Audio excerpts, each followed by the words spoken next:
بسم اللہ الرحمن الرحیم۔ رسول خدا صلی اللہ علیہ وآلہ وسلم اپنے اصحاب کے ساتھ میں بیٹھے ہوئے تھے تو کہنے لگے، جانتے ہو کہ مفلس کون ہے؟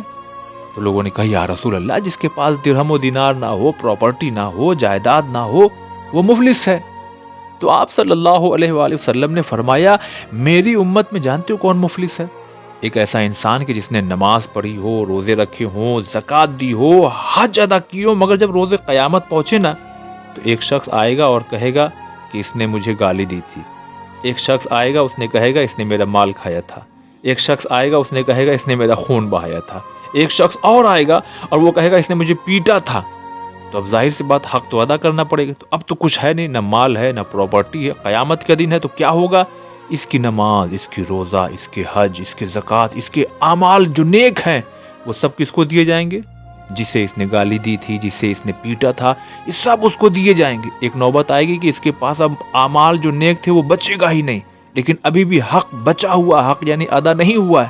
تو اب کیا ہوگا؟ تو اب یہ ہوگا کہ ان لوگوں کے گناہ، کون لوگوں کے؟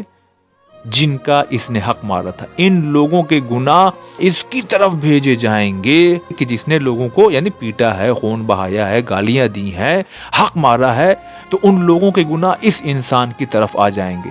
اور پھر فرماتے ہیں حضور کہ پھر اس کے بعد اس شخص کو جہنم میں ڈال دیا جائے گا۔ یہ کون؟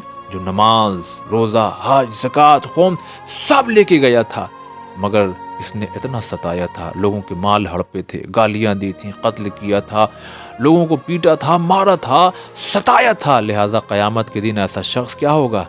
مفلس ہوگا۔ لہذا ہمیں چاہیے کہ ہم اپنے اعمال کی حفاظت بھی کریں، اور حفاظت کیسی ہوگی؟ ان چیزوں کا خیال رکھیں، دوسروں کو اذیت نہ دیں، خدا کو راضی کریں، انشاءاللہ جنت ضرور ملے گی۔ والسلام علیکم ورحمۃ اللہ۔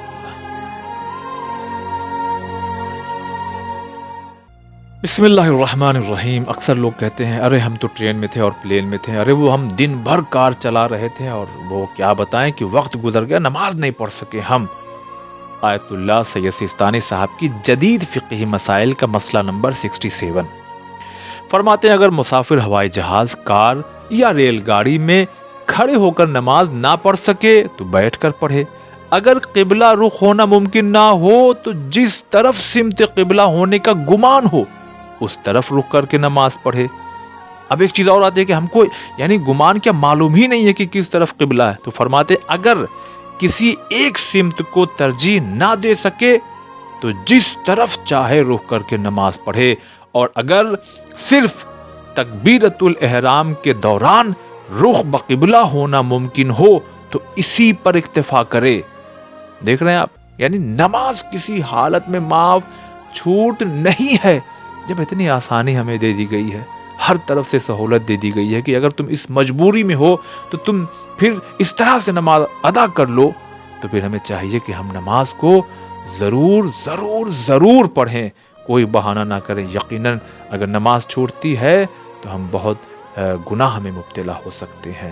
لہذا ہمیں چاہیے کہ ہم سفر کی حالت میں اس مسئلے کو اپنے ذہن میں رکھیں، مد نظر رکھتے ہوئے نماز کو ضرور ادا کریں۔ السلام علیکم ورحمۃ اللہ۔ بسم اللہ الرحمن الرحیم۔ امام زین العابدین امام سجاد علیہ السلام فرماتے ہیں، قیامت کے دن ایک شخص کے ہاتھ کو پکڑ کر اہل محشر کو دکھایا جائے گا اور کہا جائے گا کہ جو کوئی اس شخص پر کوئی حق رکھتا ہے وہ اس سے اپنا حق لے لے۔ قیامت کے دن اہل محشر کے لیے سب سے زیادہ دشوار یہی بات ہوگی کہ جب وہ کسی اپنے جاننے والے کو دیکھیں گے تو ان پر اس بات کا خوف طاری ہو جائے گا کہ کہیں یہ بھی اپنے کسی حق کا دعویٰ نہ کر دیں۔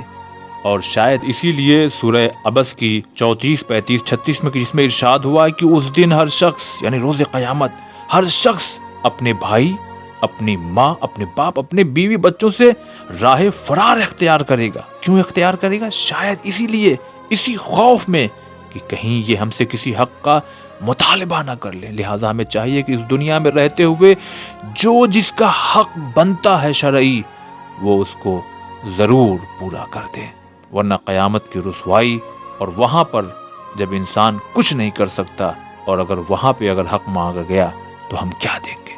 یہ ہمیں سوچنا چاہیے۔ والسلام علیکم ورحمۃ اللہ۔